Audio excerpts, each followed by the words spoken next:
So in this video, I will show you how to create preset in CapCut. So in this video, I'll show you 3 methods to create preset on CapCut. So the first one, you can use a text as a preset. So let's go to the text and import your text. After you import your text, so go to this effects and select some effect for your text. So for this video, I want to use this one. So after I add this as a effect for my text, so now if I want to save this text as a preset, just right click on it, go to this save preset.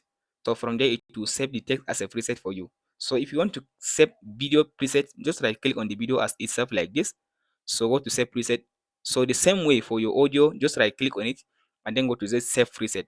So now if you want to find where CapCut save your preset, just go to this media, then go to this my after you come to media, go to yours and then go to my preset.